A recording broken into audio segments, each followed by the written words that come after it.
the most powerful thing that you can do for your child's vision and for your own vision is to go outside.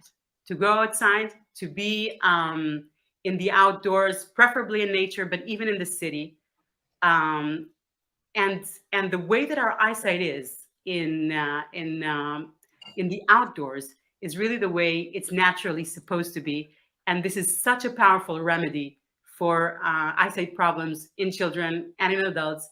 And also, it's so calming and good for your nervous system and for your happiness level. So I really want to encourage you to take yourselves and go outside. And I will go into why going outside is, unless we go on some tangents, which I know and I sometimes do. But if we stay on track, even if it will be useful and informative. So no, it will be useful and informative, totally. yeah. But I will go into why going outside is such a powerful thing for natural vision. But just this fact, just this thing. Remember that it's an emotional, that there's something emotional going on, and just like take yourselves, go outside, preferably take off the glasses, and just hang out, walk around, just be outside, and that's already a very powerful cure for vision. And actually, there is statistics for that too. That one of the most I don't remember the statistics exactly, but it's in the book. Very high prediction of myopia prevention in children is spending 2 hours daily outside. Absolutely. There's been a research on that in Australia, in Japan. It's in the book. I'm trying to look for the reference that you were mentioning exactly, but there's a bunch of research on that too. Yeah. And the comment I was going to make is, so I was expecting you, so the go outside I was expecting, but I was expecting you to use a different verb. And instead of go outside, to say play outside. Because you started the introduction with working and playing, and it's such a, I mean, you could be doing exactly the same outwardly observed thing. Someone looks at you and you could be doing exercise, or you could be playing. Right, totally. From the outside, it can look different. I mean, the same, sorry. From the outside, it can look the same. But from the inside, when you are playing, the mentality, the disposition, the body, everything is different. Everything. Wait, so let's go there for a second. So I would ask the people who are listening now, if they can, if they want to just say what comes to mind when you think of working at something or work. What would that be? How does that? What is work? I mean, and then I'm going to say what is play. So it's like work versus play. Mm-hmm. What defines work? What makes work for you? Well, while we wait for people to say something, because sometimes there's a delay, do you want me to go ahead and say what it would mean for me? Please. So with work, there would be effort, and there would be, doing, there would be some kind of expectation or deadlines. There would be like focus and concentration. What else would there be? It's hard. I hear also Teresa. It's hard. Okay. And Erika is mentioning doing and playing is from the inside. So there's a shift. There's a twist to it. Shall we go into playing? What would playing be? So yeah, what would be playing for you? For me, playing would be fun. Would be relaxed. Would be curious, exploring. I would talk about fascination. And fun, curious, exploring, relaxed, fascination, playful, laughing, joyful, that I would associate with, and time expands into it because you're just so slow that it could be 2 hours, 3 hours, who cares, because it's fun. Yeah. Right. So maybe when we talk about work, we're also doing something that seems important, that has responsibility, that can be evaluated, can be judged, right? Maybe we're doing it for something. We're working towards something. Like maybe we're at work, so we're like expecting the pay, or we're working on our PhD, so we're like expecting a PhD. So It's yeah, like, that's no it's like mind. Yes. you're extrinsically motivated. The motivation comes from the outside. Yeah. You're not like, oh, I'm just gonna work. This is a For the sake for of a it. while here, you know? You know, Like, like yeah, let's work. Yeah. so, there's always like something that you want that you're trying to achieve, which is not the work itself, Yeah. Yeah. Yeah. Yeah. right? Yeah. So it's funny because actually the best way and the best or the way we learn Hmm. as humans is play. Always. It's always play. So when you're born and you have like a lot to learn, so what you do is you just play, you just do things, and if you've ever watched children play, they're dead serious about it. This is no joking matter. This is no frivolous matter. A baby when they are learning to walk can just like repeat some motion for like an hour. You try to do that, you're it's very very tiring, and then somehow from inside then they'll be like, okay, I'm done. They'll rest or be frustrated or whatever, and then they'll come back to it. But it's Hmm. really very very serious process in a way, but they're not working towards something. It's just an exploration. It's just something led by curiosity, and as you said, time expands. It's like infinite time. If you if you ever tried to get your children away from playing at something and you said 5 minutes, we're done, we have An to hour go. later, they're still there. Like, but you said 5 minutes. Right. It's been an hour. There's no concept of time. And Yeah. even if you actually come in 5 minutes and take them away from that thing, Hmm. from like climbing on I'm just like, I don't know why, I'm just like imagining one of these things that you climb on that looks like a rainbow, kind of like Hmm. a rainbow ladder. So if you come and take them away, those 5 minutes were not spent the same way an adult would spend like the 5 minutes of like knowing how the time is ticking. Those Hmm. those 5 minutes are spent as if they were eternal. And when you come, they're like, "But mom, 5 minutes have passed already." Hmm. No, because they have no concept of it, and Hmm. that's because they're deep in play. They're fascinated. They're following their curiosity, and so play is intrinsically motivated. It's an exploration. It has no evaluation. It has no judgment. It has no expectations in a way.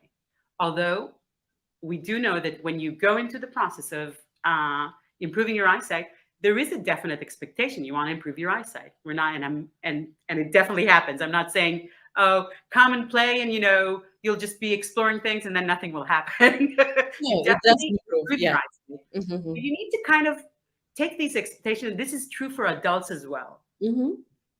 You need to take these expectations and park them somewhere else, and um, not be looking at the watch, not be checking how much you've improved. You need to like park all that and go back to this like state of play where you're intrinsically motivated, where you're curious, where you're exploring, where you're feeling this infinite time. And this infinite time can be half a minute. And Hmm. when it stops, when you're like, okay, now I'm thinking I'm frustrated, or now thinking if I'm improving, you can stop. But if you had that, 30 seconds of like deep, being really into it, like deep fascination, as you said, then that's like really effective time for learning because you're relaxed. And then another aspect of play is that it's done in a safe place, in a safe environment. You don't feel that you're subject to criticism or judgment as Hmm. because it's like nobody's expecting this. Nobody knows what I'm doing. I'm just learning how to walk. I'm just learning how to talk. Nobody knows what I'm doing. You're Hmm. coming from somewhere else. And then, okay, so there's this whole way of learning that's like the human way of learning. And then at some point they take you to school and they're like, nah, that's not a good idea. Look, how about you repeat this 500 times or as many times as I tell you to, and that's like a good way of learning. And they were like, really? Okay. And then by the time we like come out of the school system, we're convinced that work is a better system for learning than play. But I say no, play is a better system for learning. And certainly it is a better system for learning when you're a child. Mm-hmm. I do think it's better. Absolutely. And there's whole lines of educational schools that have developed that, like Montessori and others. Yeah, and they work very well because they're based on the natural human way of learning around play. And for adults, it also works. It really works a lot better. My courses, I tend to attract older people, and I also encourage them to play. I mean, when I give them some ideas of what to do, but I always tell them the most important thing is not necessarily even what you do, but how you do it. And the first step is doing it by playing in that state of relaxation, fascination, curiosity, exploration. And if you feel like 10 minutes, it's 10 minutes. If another day you feel like 2 hours, it's 2 hours. It really has to be aligned with this playful attitude. So, and I love how you explain it, not just how you explain it now, but how you not only explain it, but you write it in the same way as you feel it. When you read the book, reading the book is a playful experience. I love it. It really shows that you had fun while you were writing it, and I it's do. fun to read it. And so it's fun also to apply it. And the invitation is really fun. So I was expecting, I was thinking that you would say, so number one, the vision symptoms don't happen randomly. They happen when something else is not going well. So you may want to have a look at what's going on in addition to whatever you do for the eyesight, whether it's natural or glasses or whatever you choose, but pay attention to what's going on. And number two, I was expecting that you would say, go to play outside. And I know there's more things that you could do outside than just playing, and they're also good. But because the playfulness is so present in your book, I thought that's the verb you would use. Well, I didn't use this because I feel we needed to have this like little conversation about what play is, because people once they're educated into work, they feel that play is frivolous, it's not serious, and it doesn't get things done. It doesn't get results. Yeah. Yeah, exactly. So one of the things that I wanted to happen for people who read the book is that they understand not only what natural vision is, what things they should practice, or how to put them into play in their life. Now that we can use that verb, uh, but I wanted them also to know what kind of mindset you need to come with, and what kind of environment you need to create around vision for your child if you want this to be successful. Because I think a lot of parents come to us visual educators with their children, and they're worried, they're concerned, and that's great, because if they were not concerned, they would not be there. But Yeah, we care. Mhm. they have expectations. They want to know how long it will take. They want to know how much work it will be. They want to know if we can fix their child. There are a lot of things that parents come with that actually, in a way, hinder the process of regaining eyesight for their child. And I wanted to give not only the information about what eyesight improvement is and how it works and how to put it into play, but also the information, or the context that is useful for parents to create, or to try and create around this visual improvement that they want for their child. So some of these things are the things that we already mentioned, like lowering expectations, or keeping your expectations to yourself, not judging, um, creating an environment that's all loving, an environment where there are no mistakes. I mean, I have parents, really, well-meaning, super parents come, and I'll explain the drill, the play, the thing that we're going to do, and they'll like re-explain it to the child as if they're like already doing it wrong. And it's really concern in a way, but it's not helpful. Or Mhm. parents who come, and I like say, okay, now we're going to relax. And so, the lady said, relax, relax now. That's not relaxing. I'm not relaxed either. Well, you mean well, but We all need to like, to relax in a relaxed manner, if you know what I mean. Sorry, that was so funny. The way you said it, but and I see those things sometimes too. Yeah. Mhm. I mean, we're making fun, but it's just concern. It's really good intentions and parents trying to do the best for their children and Yeah. parents wanting their children to be the Yeah. best they can be. But Yeah. sometimes it's counterproductive. Yes, and here, if I may say, words have so much power. And if we would change the parents being preoccupied or worried by parents caring, I mean, Totally. the intention is the same, but there's something that's also different in the way that happens. And when we are worried that our kid will not be able to blah, blah, blah, we're already having the expectation that the kid will not be able to blah, blah, blah. Exactly. And And nobody wants to blah blah blah. I mean, X, Y, Z. I But would say the same thing, but yeah, but what I mean is, if we, and you do it very beautifully in the book also, if we are thinking in of the potential of our kids and we are thinking of them, of how magnificent they are and the potential they have and all they can become, it, again, the intention is the same, but there's already a tweak in the emotion and in the attitude, and that tweak does wonders. If we come from a place where we trust the kid and we see all the potential and we care, that kind of look, the intention is the same, but the way produces totally different results. And sometimes parents don't know this. So it's very good that you are really explaining this very well in the book and you're educating about that. yeah, I think because really the power of language and the power of words is not something that everybody knows about, and Hmm. the worry is very natural. And so you have your child, this precious human being that's been entrusted to you, and you love them and you think they're wonderful, but you're like, but what if they're flawed? But Hmm. what if they don't see well? And really, what if they don't see well? That's okay. Nothing happens. There's like, if the child is perfect anyway. It's like there's no problem, right? And you want them to improve, but you have to like help them improve from a place where there's no problem. Hmm. Hmm. There's not.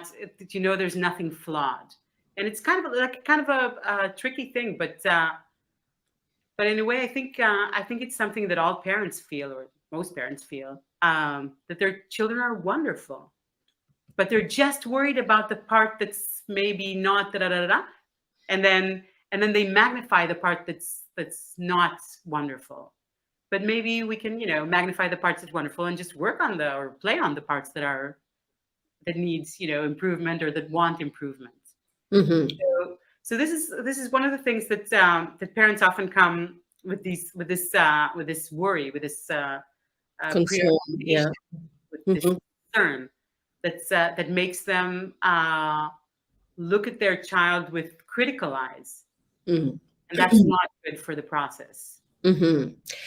And that's not good for the process, not just for eyesight. I mean, we're talking here about eyesight because this is the topic, but it's actually a good shift of frame that will work, that will, yeah, do good for your kid also in other areas. Mhm. Yeah, I think so too. So, may I mention a few things that are popping up in the chat? Great. So Diana again is mentioning strabismus appeared when uh, my eye left began. Okay, strabismus in my eye left began when I was 8 years old during my second year of primary school. My grandfather had died under unexplained circumstances, and I had been wearing glasses since. And then at 52, I learned about Ainoa's course, and then I understood why my vision symptoms were so. And yeah, and natural vision improvement and the clear sight method works because we go back to our childhood state of play. Great. And I know Diana has improved her eyesight a lot. Thanks for sharing. Hitendra, I hope I'm pronouncing your name right, says, I taught my daughter a lot by playing maths, English, and all subjects because when I told her revise your timetable, she got a lot wrong and she didn't enjoy it. But afterwards, I decided to play maths, and I'm sure that that worked a lot better. And there's a couple more comments that I think you will love. So Erika is saying, maybe as parents, we can embrace our own inner child as we're playing with our children. Yeah. And Freddie is saying, how do we make eye exercises play for children and adults? So maybe you want to take it I'm from gonna I'm gonna take that one. That one's great. How can we make eye exercises play? Um, well, first of all, for children, there's not such a distinction between play and things that are useful.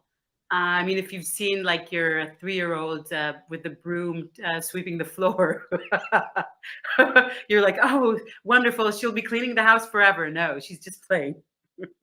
So it's very easy to get children to play at anything. And actually, one of the inspirations for my first book, I See Clearly, bing, was the stories that Bates tells about children who come to the clinic. He teaches them the same eye drills that he teaches adults, which is, look at the chart, look at one letter, then the other, la la la, just palm, whatever. And then the children take it and they teach it to their friends as a game. They're just like, hey, we're going to play now at eye improvements. And children just take anything and turn it into play because that's how they're practicing, being part of society. That's what they're learning now. And they're just practicing it. So actually, it's not so hard to make anything into play for children because they're ready to play. You're like, okay, let's pretend now that we can see the numbers on the board, and they'll pretend. It's not a problem for them. But also in the book, I explain as I go through the principles, I explain which games. I mean, our society is very highly visual, so most children's games have very strong, very good, very helpful visual components to them. So actually, all you need to know as a parent is to know and recognize these things, and then you can just see where they already exist in your children's play life, and you can just you know give them a little encouragement to play these games. For instance, one of the games that I love is color hunting, and kids love it and adults love it, and it's great for your eyes. Whoever wears glasses takes off their glasses, and we declare a color. Let's say blue, and we just like look for everything blue, and you can point at it and shout blue, blue, blue, and you can just see how when you declare blue and decide that you're color hunting, you see that blue things just like pop up from everywhere. And if you do it walking around outside, then there's the world just like becomes full of blue things. But if you declare red, you'll see it's full of red things, and that's just a great way to play. Or I Spy. It's a children's game. It's a normal children's game that everybody plays in the car or whatever. And it's a great visual game because it makes you find something or look for details. So just understanding the principles of natural vision, you can notice how these principles exist in your child's play life, and just give them a little encouragement. So actually, it's easy, and adults can do it too. There's nothing in the book that's like up until a certain age, and you can't do it. I mean, you can play your way to better eyesight at any age. Freddie's asking, can you describe how you outline the clouds to make it fun? It's already fun. I'm just like, oh, look, there's a dinosaur in the cloud. Can you see it? Let's just like draw a circle around it. Oh, look, there's a bunny. Can you see the bunny? Can you see its feet? Can you see its head? Can you see its tail? Oh, look, right by its tail, there's a banana, a cloud shaped as a banana. That's weird. I mean, Ta-da! how can you not make that fun? Yeah. Seeing hearts and faces and animals and I have shapes. Actually, my mom, who's probably watching us right now from Israel, likes to sit by her window every afternoon and watch what she calls the zoo. So she Uh, takes off her glasses and she's like, "There's a cloud zoo every afternoon that I can see from my window." And she looks at what animals there are, like the holes between the animals, and I don't know if she actually traces them, but just looking at these animals and the different parts is like a great way of relaxing the eyes, looking at a distance, which is the relaxed position of our eyes, and looking at details, finding the animals, finding these forms. mhm, mhm.